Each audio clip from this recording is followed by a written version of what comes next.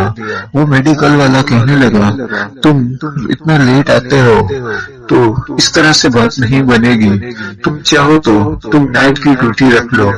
کیوں نہ کہ وہ میڈیکل اسٹور ہاسپٹل کے ساتھ تھا اور 24 گھنٹے کھلا رہتا۔ تو یوسف نے کہا ٹھیک ہے، میں رات کو 10 بجے آ جایا کروں گا۔ وہ ادھر ہی کام پہ لگ گیا۔ اب تو ہم دونوں کا ملنا جلنا بھی بند ہو گیا، کیوں نہ کہ وہ سارا دن اپنے کام پہ ہوتا، اس کے بعد وہ میڈیکل اسٹور پہ جاتا اور میں بھی گھر پر ہی ہوتا اور کچھ اپنے ضروری کام کرتا۔ اسی طرح سے چلتا رہا۔ پچھلے 1 مہینے سے ہم دونوں کی ملاقات نہیں ہوئی۔ جب 1 مہینے بعد ہماری ملاقات ہوئی تو میں نے دیکھا یوسف کافی اداس نظر آ رہا تھا۔ میں نے اس سے پوچھا یار یوسف کیا بات ہے؟ تو وہ کہنے لگا یار زندگی بہت مشکل سے چل رہی ہے۔ میں ہر سال سوچتا ہوں کہ اگلے سال انشاءاللہ میں اپنا کاروبار کروں گا، لیکن میں اس سال بھی اس سے بھی پیچھے چلا جاتا ہوں۔ میں نے کہا یار تم ٹینشن نہ لو، جب بھی ہمارا نصیب میں لکھا ہوگا تو ہمیں اتنا ہی ملے گا۔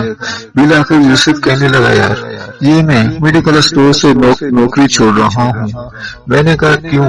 وہ کہنے لگا یار صبح میں وہاں جاتا ہوں اور رات کو یہاں میں 3 بجے تک کام کرتا ہوں، تو میری نیند پوری نہیں ہوتی۔ آج بھی تمہیں پتا ہے میں وہیں کام پر ہی سو گیا تھا۔ جب میرا صاحب آیا تو اور اس نے اندر جا کے رکھ دی، تو جب میں اٹھا تو میں نے دیکھا میرے پاس وہ موجود نہ تھی۔ میرا صاحب جب باہر آیا تو وہ مجھ پر کافی چلانے لگا۔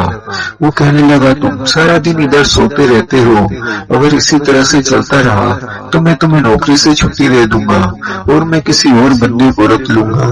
ویسے بھی میڈیکل اسٹور پہ مجھے 15,000 سیلری ملتی تھی اور یہاں پہ 45، تو میں نہیں چاہتا تھا کہ 45,000 والی میری نوکری چھوٹ جائے۔ اسی طرح میں نے ان سے معذرت کی۔ میں نے کہا سر جی کل سے میں انشاءاللہ جاگوں گا اور میں کبھی بھی ڈیوٹی پر نہیں سوں گا۔ اس نے مجھے آخری وارننگ دے دی۔ میں نے کہا ٹھیک ہے، تو اسی وجہ سے میں نے فیصلہ کیا یار وہ میں میڈیکل کا کام چھوڑتا ہوں اور میں اپنے یہی کام دیکھوں گا۔ میں نے اسے مشورہ دیا یار ایک سبزی منڈی ہے اور وہاں پہ پارٹ ٹائم ایک موبائل ریپیئرنگ کا کام بھی سکھاتے ہیں،